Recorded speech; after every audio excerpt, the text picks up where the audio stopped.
Hello everyone. So this is doctor Abdal. So आज का हमारा टॉपिक है डायगोनलाइजेशन ऑफ अ मैट्रिक्स। ये क्या होता है कि अगर हमारे पास कोई मैट्रिक्स गिवन है ए, तो समझ लेते हैं थोड़ा सा। अगर कोई मैट्रिक्स ए गिवन है तो डायगोनाइजेबल कब होगा? जब हमें उसके कॉरेस्पॉन्डिंग में पी मैट्रिक्स मिल जाए। और वो पी मैट्रिक्स कैसे कंस्ट्रक्ट करते हैं वो हम क्वेश्चन में सीखेंगे। तो अगर हमें कोई मैट्रिक्स पी मिल जाए सच दैट अगर उसका इन्वर्स निकालें, उसको ए से मल्टीप्लाई करें और फिर उसको वापस से पी से मल्टीप्लाई करें तो हमें डी मैट्रिक्स मिलेगी। अब ये मल्टीप्लाई करने के बाद एक नई मैट्रिक्स हमें मिल रही डी मैट्रिक्स। और ये डी मैट्रिक्स कैसी होनी चाहिए? ये एक डायगोनल मैट्रिक्स होनी चाहिए, जैसा कि आप यहाँ देख रहे हो डेफिनेशन में। एक डायगोनल मैट्रिक्स होनी चाहिए। अगर ये सब कुछ होल्ड कर रहा है तो हम बोलेंगे कि हाँ, हमारी जो मैट्रिक्स ए है वो एक डायगोनाइजेबल मैट्रिक्स है। इसमें जो हमारी डी मैट्रिक्स होती है उसको हम कहते हैं स्पेक्ट्रल मैट्रिक्स, और जो हमारी पी मैट्रिक्स होती है तो उसको हम बोलते हैं मॉडल मैट्रिक्स। अब ये जो हमने डेफिनेशन पढ़ी है P inverse A P is equal to D, ये एक फिक्स डेफिनेशन नहीं है, ये एक लेंथी प्रोसेस है हमें डायगोनाइजेबिलिटी फाइंड करने का, जिसमें हमें उसका इन्वर्स पी मैट्रिक्स का इन्वर्स निकालना होता है, पी मैट्रिक्स फाइंड करनी होती है, फिर उसका इन्वर्स निकालना होता है, फिर उसे मल्टीप्लाई करना होता है और मल्टीप्लाई करके हमें उसको एक डायगोनल मैट्रिक्स के इक्वल लाना होता है। उसके लिए हमारे पास नेसेसरी एंड सफिशिएंट कंडीशन है जो यहाँ पे मैंने लिखी हुई है। वो क्या कहती है नेसेसरी सफिशिएंट कंडीशन? कि अगर कोई स्क्वायर मैट्रिक्स है वो डायगोनाइजेबल कब होगी? If and only if. If and only if को आप समझते होगे, इसका मतलब होता है बोथ वेज। बोथ वेज मतलब यहाँ पे दो स्टेटमेंट लिखे हैं, इस सिंबल से पहले एक इस सिंबल से पहले एक स्टेटमेंट लिखा है, देन ए इज़ डायगोनाइजेबल। एक स्टेटमेंट आपका ये हो गया और दूसरा स्टेटमेंट आपका ये पूरा हो गया, जिसको मैंने यहाँ पे रेक्टेंगल में कर दिया है। इफ़ एंड ओनली इफ का मतलब है अगर इस सिंबल से पहले वाला स्टेटमेंट होल्ड करता है, मतलब अगर कोई मैट्रिक्स डायगोनाइजेबल है तो उसके लिए ये कंडीशन होल्ड करेगी कि किसी भी आइगन वैल्यू की अलजेब्रिक मल्टीप्लिसिटी निकालोगे और ज्योमेट्रिक मल्टीप्लिसिटी निकालोगे तो वो इक्वल आएगी। और इस सिंबल के बाद वाला सेंटेंस अगर होल्ड करता है, मतलब अगर पहले ये सेंटेंस एग्जिस्ट करता है कि किसी भी आइगन वैल्यू की ए एम इक्वल है जी एम के, वो इम्प्लाई करेगा कि ए डायगोनाइजेबल मैट्रिक्स होगी। तो बोथ वेज है ये नेसेसरी एंड सफिशिएंट कंडीशन कहलाता है। तो हमने यहाँ पे इफ़ एंड ओनली स्टेटमेंट ये लिखा है, सिंबल बनाया है, इसका मतलब होता है इससे पहले वाला अगर स्टेटमेंट होल्ड कर रहा है तो उसके बाद वाला स्टेटमेंट होल्ड करेगा, और अगर इससे बाद वाला स्टेटमेंट होल्ड कर रहा है तो इससे पहले वाला स्टेटमेंट होल्ड करेगा। ठीक है, तो इसको शॉर्टकट में if and only I double F लिखते हैं।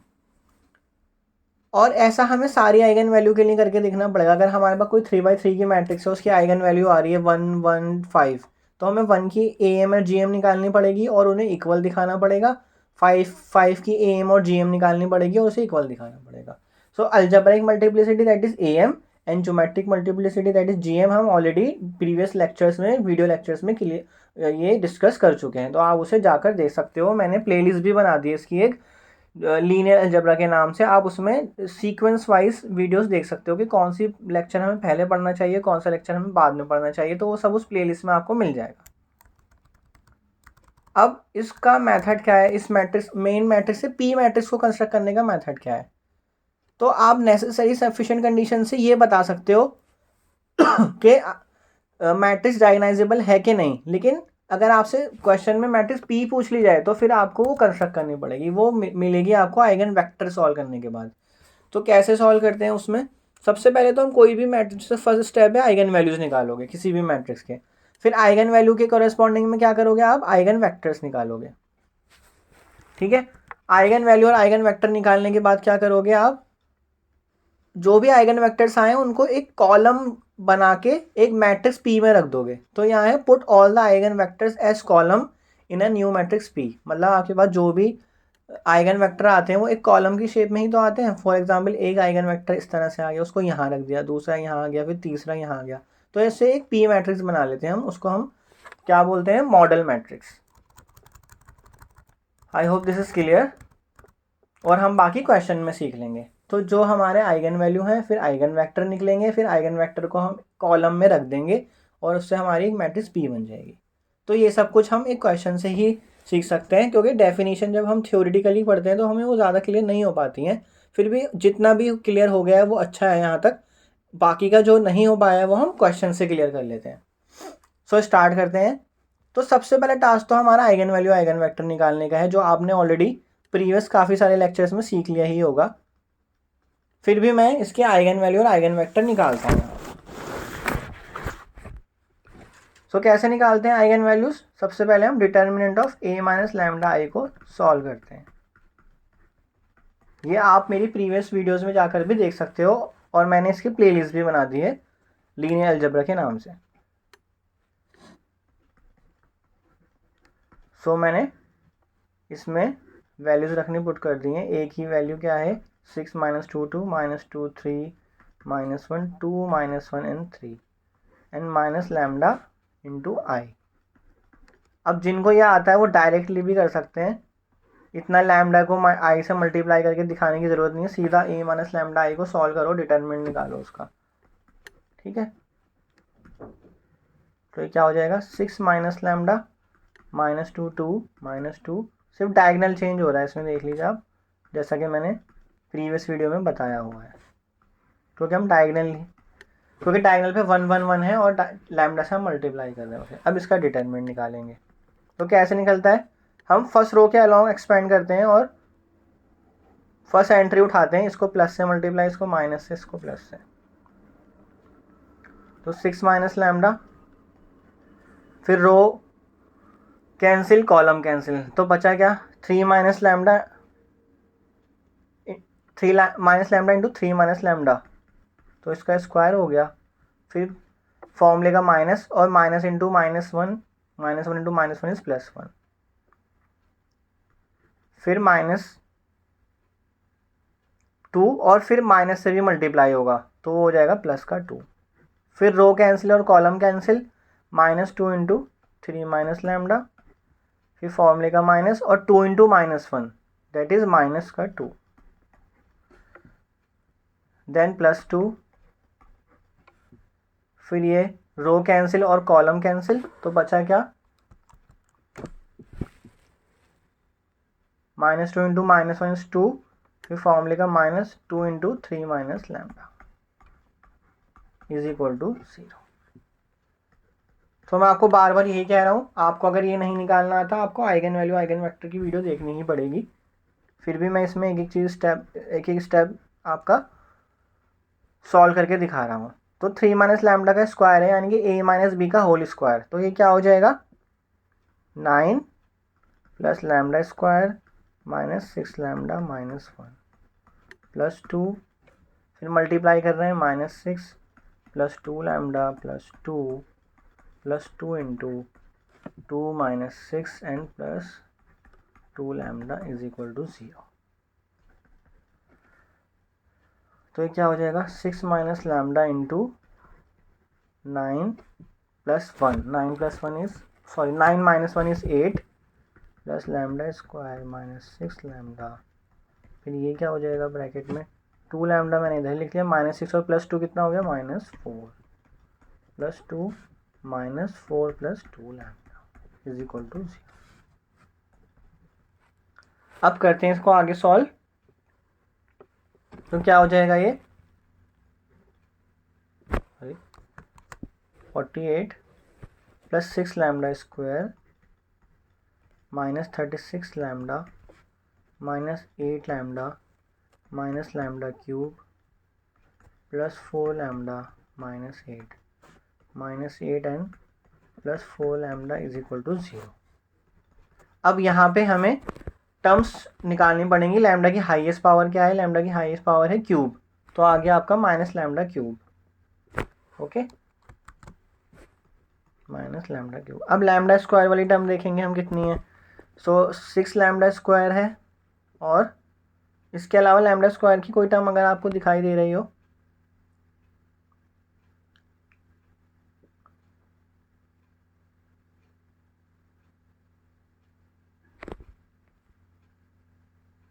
आई थिंक इसमें और कोई टर्म नहीं है, या फिर हमने कोई मिस्टेक करी है, जैसे कि यहाँ पे 6 से करा 48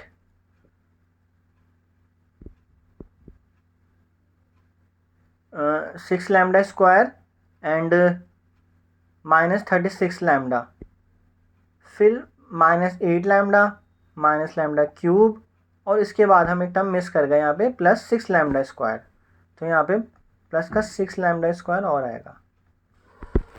I hope this is clear now.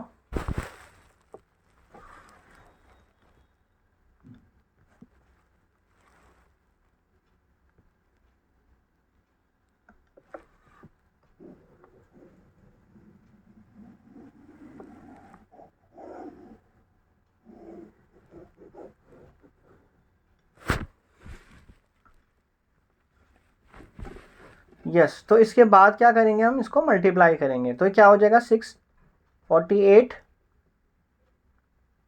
Plus 6 lambda square minus 36 lambda minus 8 lambda minus lambda cube and plus 6 lambda square plus 4 lambda minus 8 plus 4 lambda is equal to 0। So और सिंप्लीफाई करते हैं। अब लैम्डा क्यूब आ गया first term इसकी, माइनस lambda cube, फिर lambda square highest power देखेंगे तो 6 लैम्डा स्क्वायर और 6 लैम्डा स्क्वायर, तो ये हो गया आपका प्लस 12 लैम्डा स्क्वायर। अब उसके बाद लैम्डा वाली टर्म्स देखेंगे तो minus 36 lambda minus 8 lambda plus 4 lambda and plus 4 lambda, तो plus 4 lambda plus 4 lambda 8 lambda और ये माइनस 8 लैम्डा से कैंसिल, तो बचा गया माइनस 36 लैम्डा, तो ये हो गया आपका माइनस 36 लैम्डा। और कांस्टेंट टर्म क्या है इसमें 48 एंड माइनस 8 एंड माइनस 8, तो कितना हो गया ये माइनस 16, तो ये हो गया आपका माइनस का 32 और प्लस का 32 इज इक्वल टू 0। अब इसको हम माइनस से मल्टीप्लाई कर देंगे,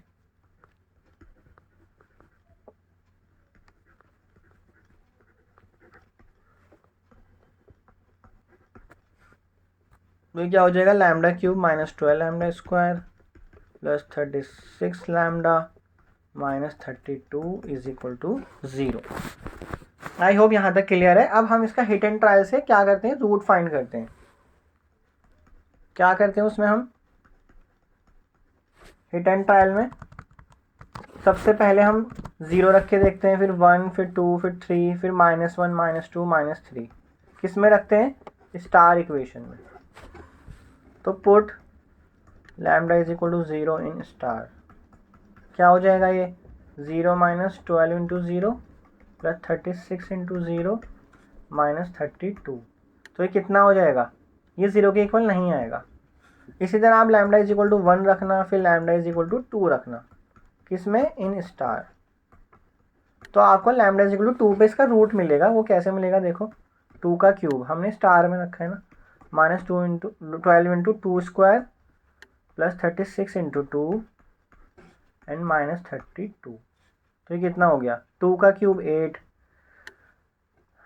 एंड 2 का square 4 and 4 into 12 is 48 and 36 into 2 is 72 minus 32, तो ये कितना हो गया 72 प्लस 8 इज 80, माइनस का 48 माइनस का 32 कितना हो जाएगा माइनस का 80, तो इज इक्वल टू 0। इसका मतलब hence lambda is equal to 2 is the root of star, तो इसका मतलब लैम्डा इज इक्वल टू 2 क्या है, एक आइगन वैल्यू है।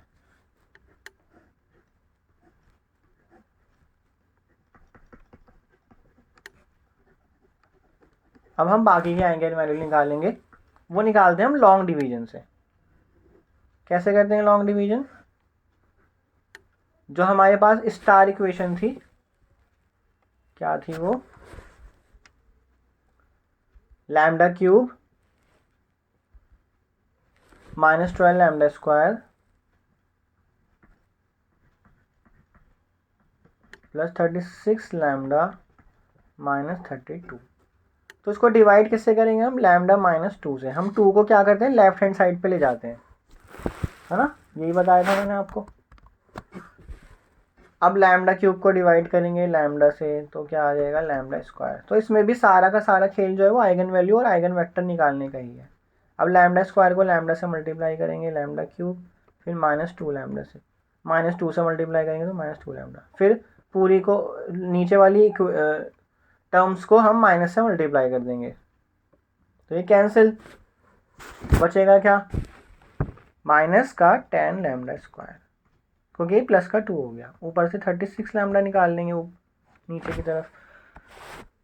अब -tan लैम्डा स्क्वायर को हम लैम्डा से डिवाइड करेंगे तो क्या आ जाएगा, -tan लैम्डा। तो -tan लैम्डा को मल्टीप्लाई करा लैम्डा से और -tan लैम्डा को मल्टीप्लाई करा -2 से, तो ये क्या हो जाएगा, इसको माइनस से मल्टीप्लाई करेंगे तो इसका साइन चेंज, इसका साइन चेंज, ये कैंसिल, तो यहाँ पे क्या बचेगा, 16 लैम्डा -32। अब 16 लैम्डा को हम लैम्डा से डिवाइड करेंगे तो क्या आ जाएगा, 16। अब 16 को लैम्डा से मल्टीप्लाई करा और 16 को -2 से भी मल्टीप्लाई करा तो ये माइनस ये प्लस ये ख़त्म हो गया। तो हमारे पास क्या आ गई, एक क्वाड्रेटिक इक्वेशन बनेगी यहाँ से, lambda square -tan lambda plus 16 is equal to 0। ठीक है, अब हमें इसको ही सॉल्व करना है। तो यहाँ से क्या फैक्टर्स बनेंगे,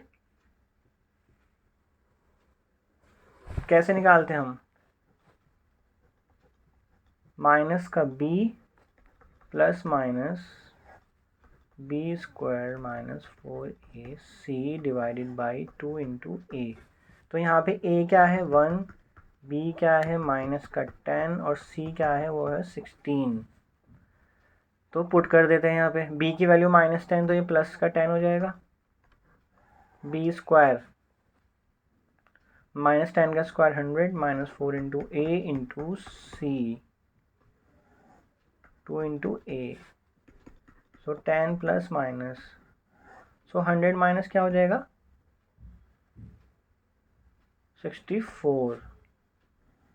तो यहाँ क्या बचेगा अब आपका 10 plus minus 36 square root divided by 2। अब 36 का स्क्वायर रूट क्या होता है 6 डिवाइडेड बाई 2, तो ये क्या वैल्यू देगा 10 प्लस 6/2 एंड 10 माइनस 6/2। तो ये सब चीज़ें हम ऑलरेडी प्रीवियस लेक्चर में कर चुके हैं तो हमें इतना इस पर ध्यान देने की ज़रूरत नहीं है। सो 10 plus 6 is 16/2 is 8 and 10 minus 6 is 4/2 is 2। तो हमारे दो आइगन वैल्यूज़ यहाँ से आ गई। तो यहाँ से क्या क्या आइगन वैल्यूज़ आ गई,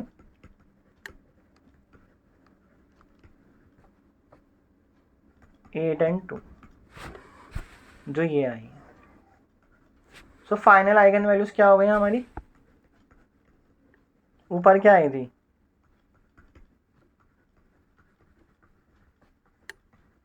ऊपर जो हमने अभी एक रूट निकाला था हिडन ट्रायल से वो क्या निकाला था 2, और 2 नीचे भी एक बार और आ रहा है तो 2 रिपीट हो रहा है आपका 2 2 8।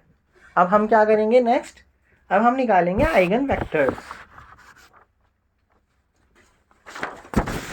सो आइगन वेक्टर 2 के कॉरेस्पॉन्डिंग और 8 के corresponding. So eigen vector for lambda is equal to 2 कैसे निकालते हैं वो हम इस फॉर्मूले में पुट करके, x क्या है यहाँ पे x y z and zero matrix क्या है वो,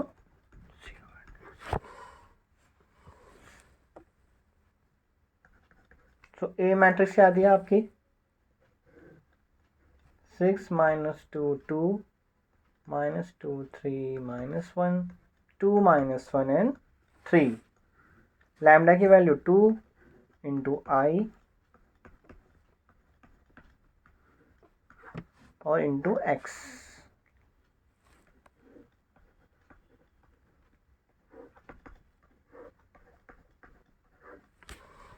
क्लियर है यहाँ तक। तो डायगोनल पे से क्या होगा 2 2 2 माइनस हो जाएगा तो 6 - 2 इज 4, बाकी -2 2 ऐसे ही रहेगा। फिर डायगोनल 3 - 2 जो कि यहाँ पे ये इससे मल्टीप्लाई हो जाएगा ना, और फिर फाइनली इसमें 3 में से माइनस हो जाएगा। इस तरह से कर रहा हूँ मैं, एक स्टेप आपका मिस कर रहा हूँ बीच में। सो 3 माइनस 2 इज़ 1, फिर ये -1, फिर 2, फिर -1 और 3 minus 2 again is 1। I hope this is very much clear. Otherwise आप 3 से मल्टीप्लाई करिए और फिर मैट्रिक्स को मैट्रिक्स से माइनस करिए, अगर आप नहीं चाहते कि आपसे मिस्टेक हो, अगर आपका अभी भी सब्ट्रैक्शन, एडिशन, मल्टीप्लिकेशन वीक है तो। अब हम इसमें देखते हैं कि क्या हम कोई ऑपरेशन लगा के इस मैट्रिक्स को सिंप्लीफाई कर सकते हैं, क्योंकि इक्वेशंस में कन्वर्ट करोगे तो यहाँ से इक्वेशंस बहुत डिफिकल्ट बन जाएंगी। तो मैं क्या कर रहा हूँ, इन दोनों रोज को इंटरचेंज कर रहा हूँ। मेरा काम हमेशा ये रहता है कि मैं यहाँ पे एक सिंपल वैल्यू ले आऊँ जिससे मैं नीचे की वैल्यूज़ को 0 बना सकूँ। ठीक है, तो करते हैं इसको। मैं क्या कर रहा हूँ, R1 को R3 से इंटरचेंज कर रहा हूँ, तो क्या बन जाएगी matrix 2 -1 1। Second row as it is है 4 -2 2। आप चाहो तो कैसे भी रो ऑपरेशन लगा सकते हो, आपको मैट्रिक्स को रिड्यूस करना है। और हम यहाँ कौन सा ऑपरेशन कौन सा मेथड यूज़ करने वाले हैं, गॉस एलिमिनेशन मेथड अप्लाई करने जा रहे हैं हम। कैसे, हम ये चीज़ 0 बनाने जा रहे हैं, हम इसको 0 बनाएंगे और इसको 0 बनाएंगे, और किसकी हेल्प से बनाएंगे, इसकी हेल्प से। तो अब आप देखना बहुत इजीली बन जाएगा। कैसे बनेगा, -2 रो, सेकेंड रो को 0 बनाना है तो जहाँ पे -2 लिखा है उसको 0 बनाना है, तो कैसे बनाओगे, R2 में अगर मैं सीधा सीधा R1 को ऐड कर दूँ तो 0 बन जाएगा, और R3 जहाँ पे 4 लिखा है उस 4 को 0 बनाना है। कैसे बनेगा, अगर मैं फर्स्ट जो स्क्वायर में मैंने एंट्री लिखी है 2, उसको मैं 2 से मल्टीप्लाई करके R3 में से माइनस कर दूँ। ठीक है, सिंपल। तो देखिए क्या बनेगी मैट्रिक्स। रो 1 में कोई चेंज नहीं है, रो 2 क्या करें, सीधा सीधा फर्स्ट रो इसमें ऐड हो रही है, फर्स्ट रो इसमें ऐड हो रही है, फर्स्ट रो यहाँ ऐड हो गई। फिर फर्स्ट रो को 2 से मल्टीप्लाई करना है और थर्ड रो में से माइनस कर देना है, तो 0। फर्स्ट रो को 2 से मल्टीप्लाई करना है, यानी -1 को 2 से मल्टीप्लाई करा और थर्ड रो में से माइनस कर दिया, तो ये भी 0 और ये भी 0। तो ये आ गया आपका XY Z 0 0 0। अब हम क्या करेंगे, रो को मल्टीप्लाई करते हैं कॉलम से, है ना, इस वाली रो को इस कॉलम से मल्टीप्लाई करते हैं, तो 2x - y + z = 0। बाकी 0 0 वाले को हम मल्टीप्लाई नहीं कर रहे हैं, वहाँ से हमें 0 ही मिलेगा। अब आप यहाँ पे देखें, -y को अगर मैं राइट हैंड साइड पे ले जाऊँ तो y = 2x + z की फॉर्म में आ जाएगा मेरा सोल्यूशन। अब यहाँ पे मैंने आपको क्या बताया था कि एक वेरिएबल y जो है वो 2 वेरिएबल पे डिपेंड कर रहा है, y और z पे डिपेंड, x और z पे डिपेंड कर रहा है। मतलब x और z इंडिपेंडेंट है, यहाँ पे मैं x और z को कुछ भी वैल्यू दे सकता हूँ। बट अगर मैंने x को भी 0 दे दिया और z को भी 0 दे दिया तो y भी 0 हो जाएगा, जो कि पॉसिबल नहीं है। तो ये वाला केस हम नहीं लेंगे, क्योंकि आइगन वेक्टर हमारा 0 आ जाएगा। तो हम केस क्या बनाएंगे, केस 1, x की वैल्यू 1 ले ली, z की वैल्यू 0 ले ली। और केस 2 क्या बनाएंगे, x की वैल्यू 0 ले लेंगे और z की वैल्यू 1 ले लेंगे। तो अगर x 1 और z 0 है तो इसको इक्वेशन नंबर 1 बोल दीजिए, तो मैं इसमें इक्वेशन नंबर 1 में पुट कर रहा हूँ। तो 2 × x, x की वैल्यू 1 + z की वैल्यू 0, तो 2 आ गया। तो यहाँ से आइगन वेक्टर क्या बन गया आपका, x, y और z। x की वैल्यू 1, y की वैल्यू 2, z की वैल्यू 0। केस 2 लेते हैं, y की वैल्यू 2x + z, 2 × x की वैल्यू 0 + z की वैल्यू 1, तो ये आ गया 1। तो आइगन वेक्टर यहाँ से क्या बन गया आपका, x, y and z। तो ये आ गया, x की वैल्यू आ गई आपकी 0, y की वैल्यू 1, z की वैल्यू भी। तो ये 2 आइगन वेक्टर आ गए हमारे पास। ठीक है, किसके कॉरेस्पॉन्डिंग आए, ये आइगन वैल्यू 2 के कॉरेस्पॉन्डिंग आए। अब हम आइगन वैल्यू 8 के कॉरेस्पॉन्डिंग में आइगन वेक्टर फाइंड करेंगे। ठीक है, चलिए फाइंड करते हैं। Eigen vector for lambda = 8। So a minus lambda I into x is equal to 0। ठीक है, तो लैम्डा इज इक्वल टू 8 है और a मैट्रिक्स आपको पता है हमारी क्या है, 6 minus 2 2 minus 2 3 minus 1 2 minus 1 and 3। Lambda की वैल्यू 8 है, आई का मतलब आइडेंटिटी मैट्रिक्स ऑफ ऑर्डर 3/3। तो मैंने मैट्रिक्स प्रॉपर लिखता हूँ, फिर उसको ब्रैकेट में क्लोज करता हूँ, फिर उसको फिर वापस एक्स से मल्टीप्लाई करता हूँ। आप भी एग्जाम में ऐसे ही करना, वरना हमेशा मिस्टेक्स होंगी। जब भी सॉल्व करो ब्रैकेट वगैरह प्रॉपरली यूज़ करो। तो अब यहाँ सिर्फ डायगनल ही चेंज होगा। डायगनल में से क्या माइनस होगा, डायगनल जब मैं इस 1 1 1 को 8 से मल्टीप्लाई कर दूंगा तो ये हो जाएगा 8 8 8। तो डायगनल पे से सिर्फ 8 माइनस होगा, तो क्या हो जाएगा 6 minus 8 is -2, 3 minus 8 is -5 and 3 minus 8 is -5। Again बाकी की एंट्री सेम आ जाएंगी।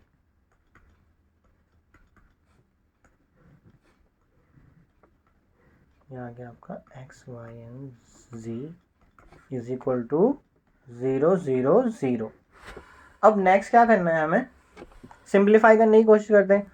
अगर मैं इसको ये वाली रो को इसमें से सब्ट्रैक्ट कर दूं, यहाँ मुझे 0 मिल जाएगा, और इस वाली रो को फिर से मैं इसमें से ऐड कर दूं तो फिर से ये 0 मिल जाएगा। तो इसमें तो अब कुछ भी नहीं करना, क्या करना है, रो 2 में से रो 1 को माइनस करना है और रो 3 में रो 1 को ऐड करना है। तो क्या बन जाएगी मैट्रिक्स, फर्स्ट रो सेम,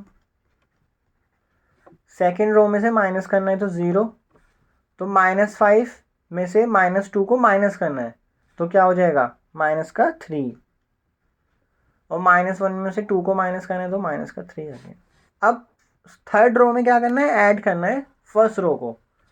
तो देखो 2 में -2 ऐड करा, सीधा सीधा ऐड कर रहा है, -2 को -1 में ऐड करें तो -3 एंड 2 को -5 में ऐड करें तो -3। ठीक है, यहाँ तक ये आप लिख सकते हो वापस से x y z। एग्जाम में चाहो तो आप ये मिस कर सकते हो, आप आगे वाला स्टेप लिख लेना सीधा, x y z हर जगह लिखने की ज़रूरत नहीं है, जब फाइनल स्टेप आएगा आप तब लिख लेना। अब मैं इस वाली रो को इसमें से सब्ट्रैक्ट कर दूं अगर, तो 0 0 हो जाएगा। तो ऑपरेशन क्या लगता है इस तरह में, R3 में से मैं R2 को माइनस कर रहा हूँ,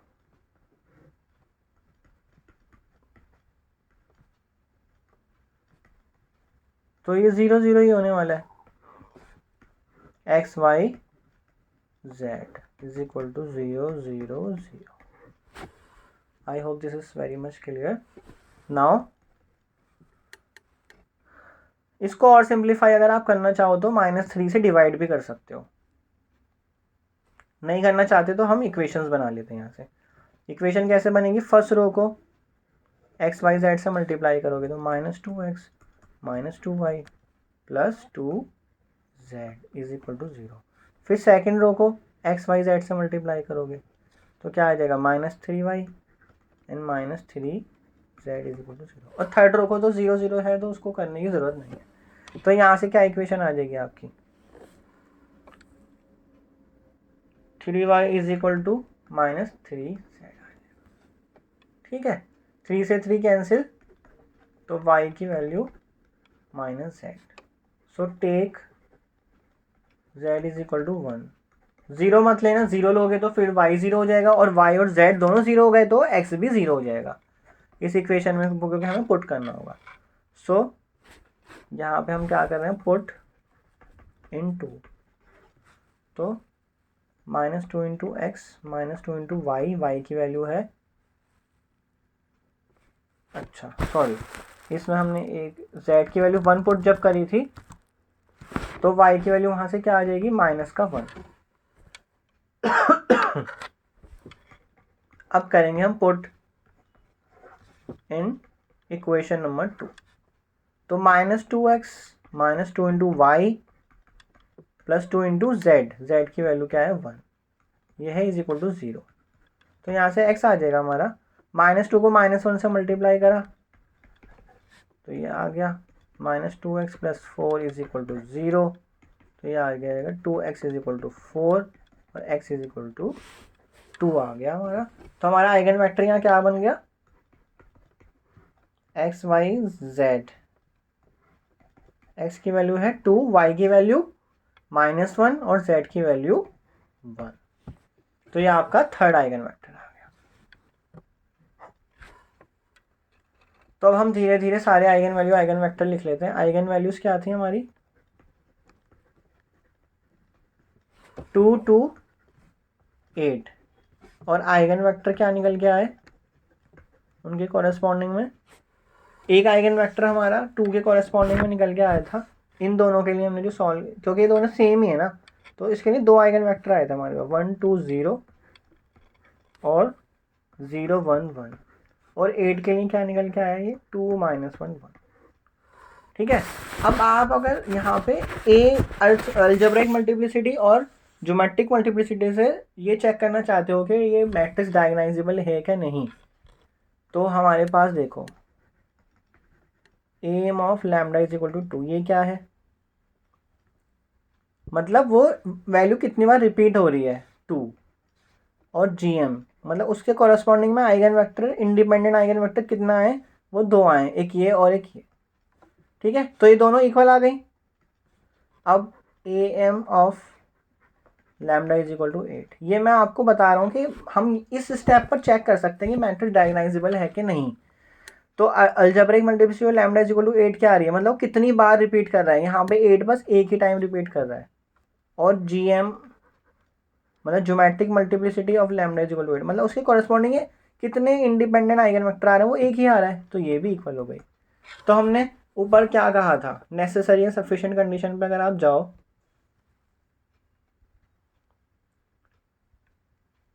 कि A is said to be, यहाँ लिखा था ना, A is said to be diagonizable if and only if am of eigen value is equal to gm of the eigen value। तो हमने यहाँ पे am और gm ही तो चेक करी है, दोनों आइगन वैल्यू, जितनी भी डिस्टिंक्ट आइगन वैल्यू आ रही थी हमने दोनों की चेक करके देखा है कि हाँ वो इक्वल आ रहा है। तो आप यहाँ पे कह सकते हो hence A is diagonalizable। ठीक है, तो हमारा फर्स्ट पार्ट जो है यहाँ तक सॉल्व हो गया। अगर आपसे क्वेश्चन में इतना पूछा जाता था कि इस मैट्रिक्स इज डायगोनाइजेबल और नॉट, तो यस, आपका आंसर है यस। क्या लिखा था यहाँ, is the matrix A is diagonalisable, तो इसका आंसर हो गया यस। अब देख रहे हैं next, if A is diagonalisable then find the matrix P. हमें पी मैट्रिक्स फाइंड करनी है such that P inverse A P = D. ठीक है, तो पी मैट्रिक्स कैसे बनती है, पी का जो मैंने यहाँ स्टेप लिखा है, जो आपको मैंने अभी थ्योरी में बताया था, मैं आपको प्रैक्टिकली बताता हूँ कैसे होता है। सिर्फ जो आइगन वेक्टर है ना, आपको आइगन वेक्टर को एक मैट्रिक्स में रख देना है, पी मैट्रिक्स में। तो देखिए मैं दिखाता हूँ आपको कैसे रखा जाएगा। तो पी मैट्रिक्स कैसे बनेगी, construction of P.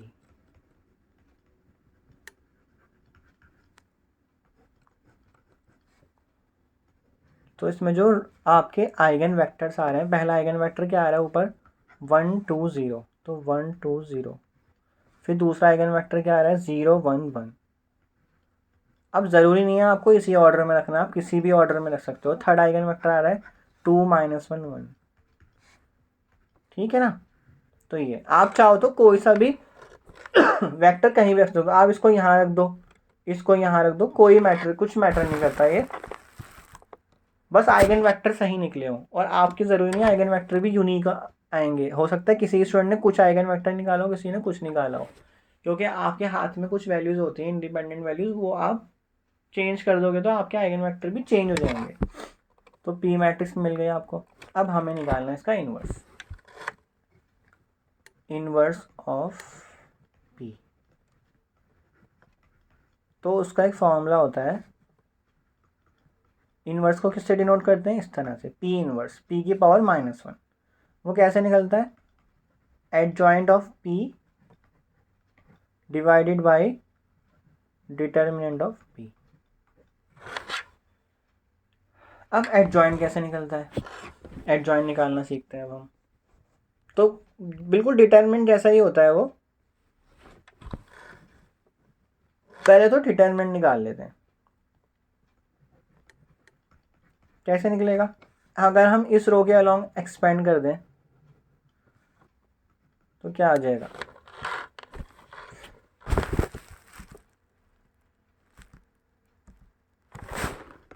One into ये कैंसिल, तो 1 इंटू 1, फिर फॉर्मूले का माइनस और 1 इंटू माइनस, ठीक है ना। ये बताने की इतनी ज़रूरत नहीं है, मुझे लगता है कि इसको इतना बताना चाहिए। तो 1 इंटू 1, फिर फॉर्मूले का माइनस और फिर -1, फिर +0 इंटू जो भी आएगा वो तो 0 ही हो जाएगा, फिर +2, और यहाँ पे भी प्लस नहीं आता, वैसे माइनस आता, बट 0 आ गया तो उससे कोई फ़र्क नहीं पड़ता। फिर ये कैंसिल, तो क्या आ जाएगा, 2 इंटू 1 इज़ 2 और -1 इंटू 0 इज़ 0, ठीक है। इसको और सिंप्लीफाई कर लेते हैं, 1 + 1 + 2 इंटू 2 इज़ 4, ये आ गया आपका 6, ठीक है। यहाँ आ गया डिटरमिनेंट। अब निकालते हैं हम एडजॉइंट ऑफ P। ये कैसे निकलता है, अब हम एक मैट्रिक्स बनाने जा रहे हैं, जो भी मैट्रिक्स आएगी हमें उसका ट्रांसपोज लेना है, ठीक है। तो इसमें थोड़ा सा सिमिलर है डिटरमिनेंट के। इस मैट्रिक्स के कॉरेस्पॉन्डिंग ना आप ये एक साइन मैट्रिक्स बना लीजिए, plus minus plus minus minus minus, ये प्लस, ठीक है।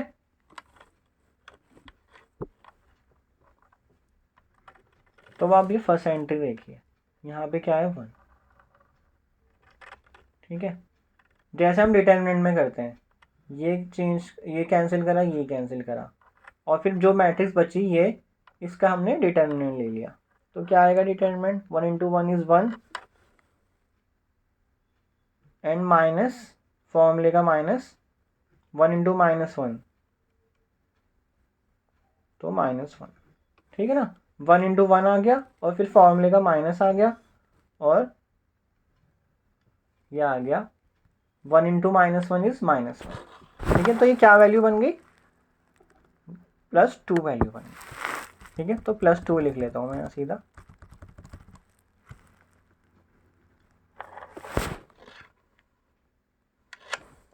अब नेक्स्ट जो भी वैल्यू आई थी उसको प्लस से भी मल्टीप्लाई करना है। 2 आया था ना, तो 2 को प्लस से भी मल्टीप्लाई करना है। अब 0, डिटरमिनेंट में क्या करते थे हम, 0 से भी मल्टीप्लाई करें, बट इसमें हम क्या करेंगे, ये कैंसिल करी कॉलम, ये कैंसिल करी रो, बचा क्या, 2 0 और -1 1 बताए इसको, इसका डिटरमिनेंट ले लो। तो 2 इंटू 1 इज 2 और फिर माइनस फॉर्मूले का आएगा, फॉर्मूले का माइनस, और -1 इंटू 0 तो 0, तो फाइनल क्या बनेगा 2। लेकिन 2 को आपको इस माइनस से भी मल्टीप्लाई करना है, जो यहाँ पे मैंने साइन मैट्रिक्स बनाई है। तो क्या बनेगा ये फाइनली -2, ठीक है। तो हमें लिखना है यहाँ पे -2।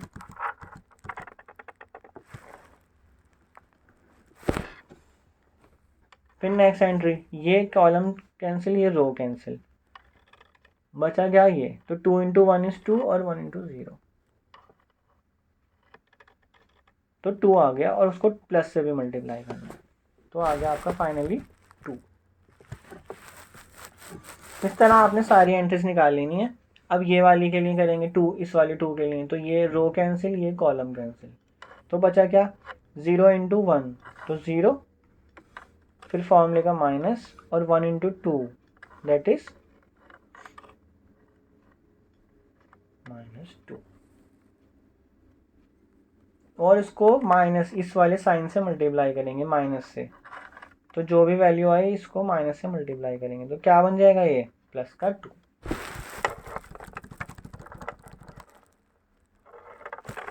+2।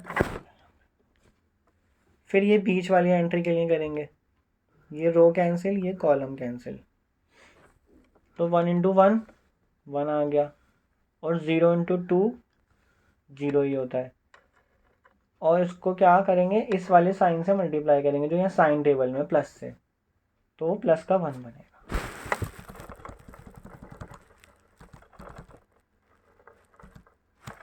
प्लस का 1। ठीक है, हम इन साइन से भी मल्टीप्लाई कर रहे हैं, आपको याद रखना है इन साइन टेबल को। अब नेक्स्ट एंट्री कैसे बनेगी, इसको हम देखेंगे।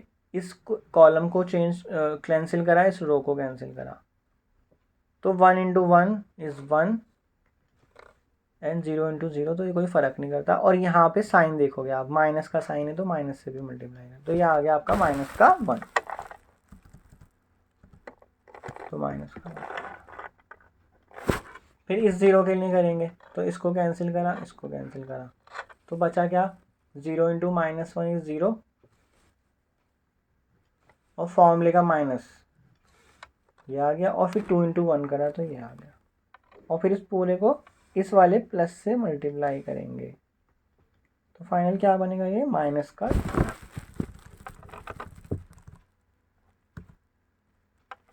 तो माइनस का। बस 2 एंट्री और रहती हैं, इसको हमने रो को कैंसिल करा, कॉलम को कैंसिल करा, तो 1 into minus 1 is minus 1 and 2 into 2 is, पहले तो फॉर्मूले का माइनस, क्योंकि डिटरमिनेंट निकालना, और 2 इंटू 2 इज़ 4, और फिर माइनस से मल्टीप्लाई कर दिया, तो क्या बना ये -5 इंटू माइनस, तो ये हो गया प्लस का 5,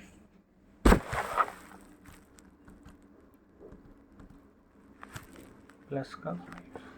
ठीक है, हमने सब कुछ कवर कर लिया, बचा ये, तो इसका रो कैंसिल करा, इसका कॉलम कैंसिल करा, तो 1 इंटू 1 फिर माइनस फॉर्मूले का 2 इंटू 0, तो ये आ गया 0, और इसको क्या करा हमने, प्लस से मल्टीप्लाई कर दिया, तो ये आ गया आपका प्लस का 1।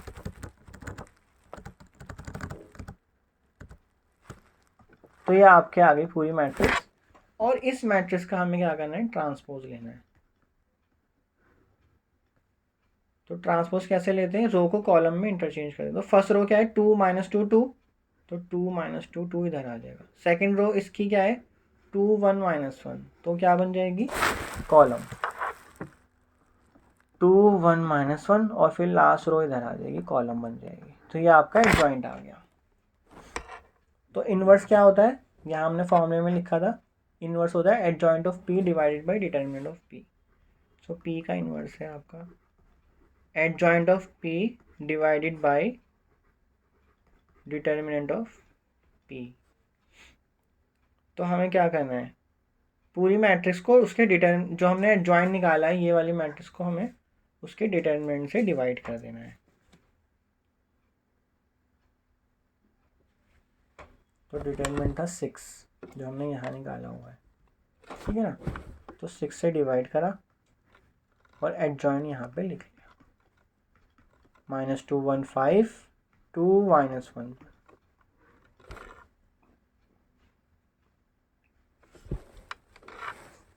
अब हमारा आता है फाइनल स्टेप।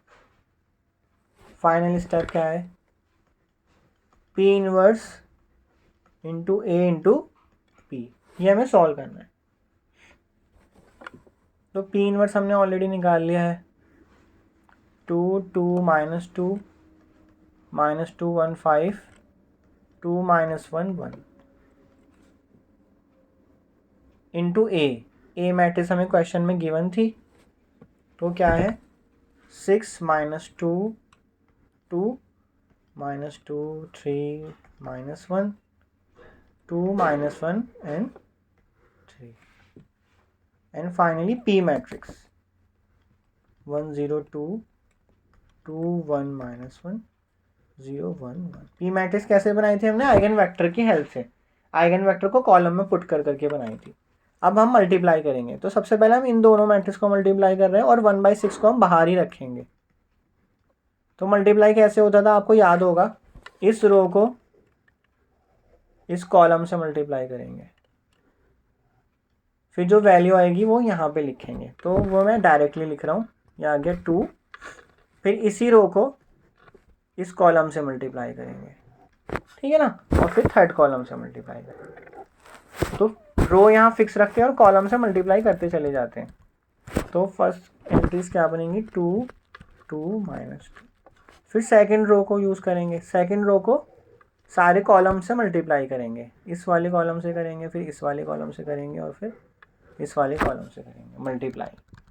मल्टीप्लाई करना आपने मैट्रिसेस में सीख लिया होगा। तो -4 2 10 एंड फाइनली थर्ड रो को मल्टीप्लाई करेंगे कॉलम से। तो क्या एंट्रीज मिलेंगी हमें? 16 -8 एंड 8। अब हमारी ये मैट्रिक्स इधर आ जाएगी, क्योंकि इसको तो अभी हमने मल्टीप्लाई नहीं करा, इसको टच ही नहीं करा, और 1/6 बाहर ही रहेगा। अगर आप 1/6 को अंदर ले जाओगे तो कैलकुलेशन बहुत टफ हो जाएगी, आपका डिवीजन जो है ना वो आप सॉल्व नहीं कर पाओगे। मैट्रिक्स मल्टीप्लिकेशन फ्रैक्शन वैल्यूज़ की बहुत मुश्किल हो जाएगी। अब आप मल्टीप्लाई करते हैं, कैसे करेंगे? इस वाली रो को इन तीनों कॉलम से इंडिविजुअली मल्टीप्लाई करेंगे, ऐसे करते हैं ना। सो इसमें फर्स्ट रो आ जाएगी 12 0 0, सेकेंड रो आ जाएगी 0 12 एंड 0, एंड थर्ड रो आ जाएगी 0 0 48। अब 1/6 को आप अंदर ले जाइए, अंदर ले जाओगे तो 12/6 0/6 0 0/6 0 0, क्योंकि 0 से डिवाइड करोगे तो कुछ नहीं होगा, उसको 0 ही रहेगा। तो हमने 6 से डिवाइड कर दिया, हम 1/6 को अंदर ले गए। तो मैट्रिक्स क्या बन गई आपकी? 2 0 0 0 2 0 0 0 8। अब आप ये 2 to 8 जो देख रहे हो ना, ये आप ध्यान से देखो तो ये हमारी क्या वैल्यूज़ है? ये एक्चुअल में आपकी जो हमने आइगन वैल्यू निकाली थी, देखो 2 to 8, तो ये वही है। तो ये आप वेरीफाई भी कर सकते हो कि आपका आंसर सही आ रहा है कि नहीं आ रहा। और अगर आपके एग्जाम में आता है क्वेश्चन, आप मल्टीप्लिकेशन में कहीं गलती कर रहे हो, तो लास्ट में आप डायगोनल पे क्या करोगे? आप 2 to 8 लिख सकते हो, क्योंकि अगर चांसेस होते हैं ऐसे कि आप मल्टीप्लिकेशन में गलती कर दो, तो आप क्रॉस चेक कर रहे हो कि आपका 2 to 8 आ रहा है कि नहीं आ रहा। तो आप आइगन वैल्यू लिख दो, लेकिन आपको एग्जाम में स्टेप करके दिखाने ही पड़ेंगे मल्टीप्लिकेशन आपने कैसे करा है। अगर आपसे ये वाला पार्ट पूछा जाए कि P इनवर्स AP क्या D के इक्वल है कि नहीं, तो वो D के इक्वल आ रहा है। D क्या है? एक डायगोनल मैट्रिक्स। डायगोनल मैट्रिक्स है ना। डायगोनल मैट्रिक्स क्या होती है?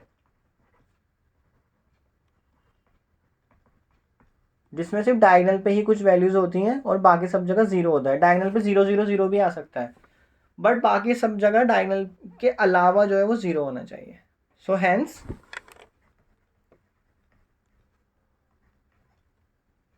P inverse AP is equal to a diagonal matrix T। तो आज के लिए बस इतना ही। फिर नेक्स्ट वीडियो में हम 2x2 मैट्रिक्स के लिए डायगोनालाइजेबिलिटी प्रूफ करना सीखेंगे।